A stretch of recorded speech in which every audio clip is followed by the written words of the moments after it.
Welcome to the Civil War Digital Digest. Today's episode, we've got a real treat for you. We're behind the scenes.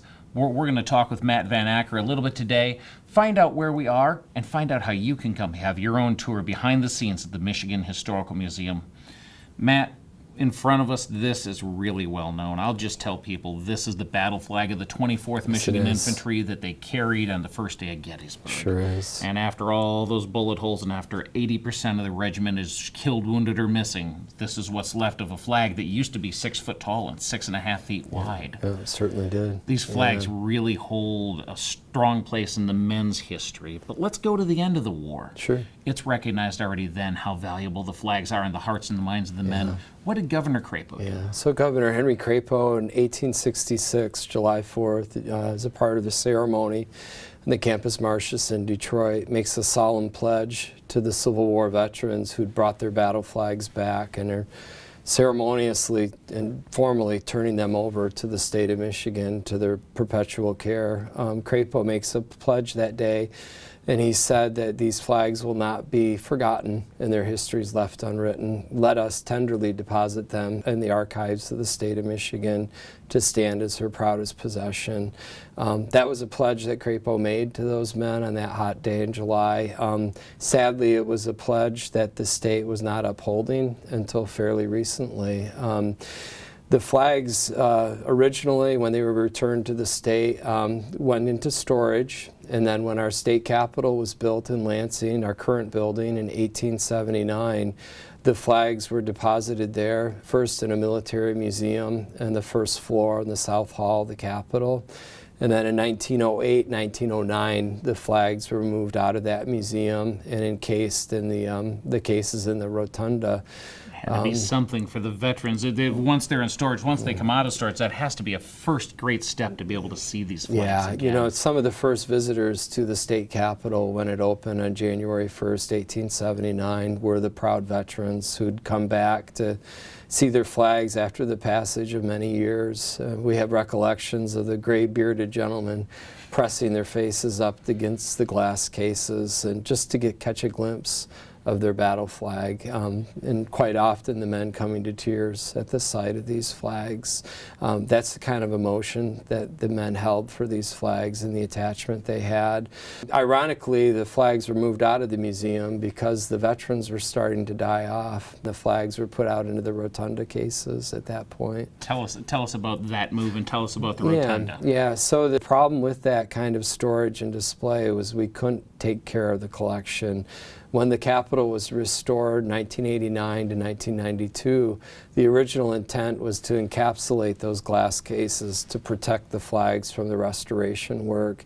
We started looking at the collection and upon further evaluation realized we were in real danger of losing them completely. Well, let's stop there. Yeah. To the average person, I mean, we hang our coats up in a coat rack, we hang our shirts up in the closet. You and I know a little bit, but let's give a layman's explanation. Let's talk in simple terms. What happens when you hang a coat in a closet for 150 years, or what happens when you hang a flag on its staff in the Capitol for 80 years? That was the biggest, probably one of the biggest problems with the way the flags were displayed. They were hung from their original staffs. The weight of the flags was pulling them apart. Mere gravity. You mentioned these flags measured 6 by 6.5 foot. Even though they were made out of silk, which was most of them a lightweight material, though their own weight was pulling them apart. We were finding bits and pieces of the flags lying on the bottoms of the cases. The flags were exposed to fluctuating temperature. When things get too hot, they get very brittle. When things get too cool, they get damp. Mold could form on them, mildew. They were exposed to almost constant light, artificial and natural light in the rotunda, which fades the fabric, and that was weakening the fabric. All of that was contributing to their destruction. And we realized early on, after hiring and consulting with a textile conservator, she came in and evaluated the collection, and she said we can save them, but they need to be removed. So we can save them. It's 1989. Yeah. What do we do as a state? So what we do is we form a task force made up of reenactors, Civil War historians, museum and Capitol personnel, descendants of some of the men that fought beneath these flags.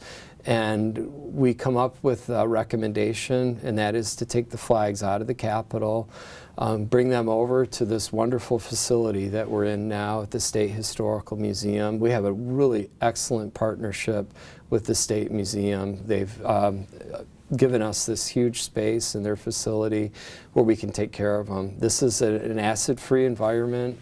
We feel that we can keep this collection indefinitely in this state and stop their further deterioration.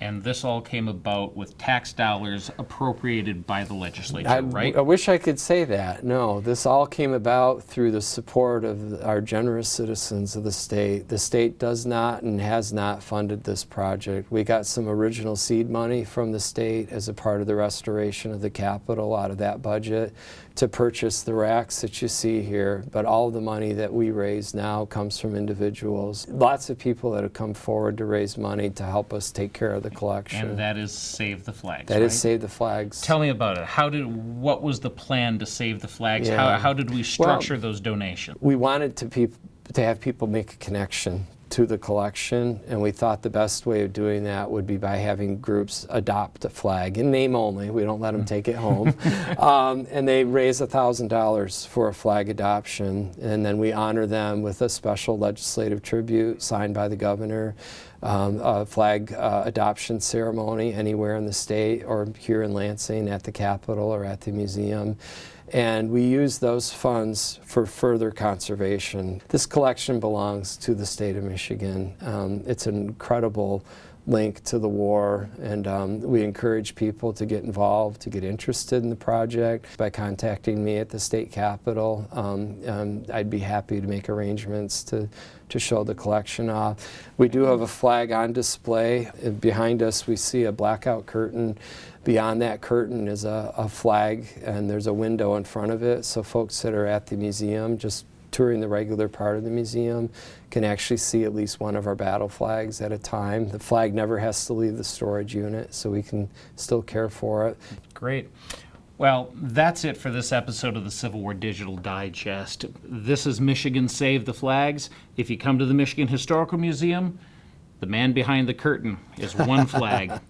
The men behind the curtains here are 239 or so more flags for you to visit. Our partner website, allmichigancivilwar.com, has extensive articles, actually with text contributed by Matt, about the flags. You can see links to them there. We'll put in the comments section here ways if you want to contact Matt to either donate to help the further conservation of the flags or come here behind the scenes and see them for yourself.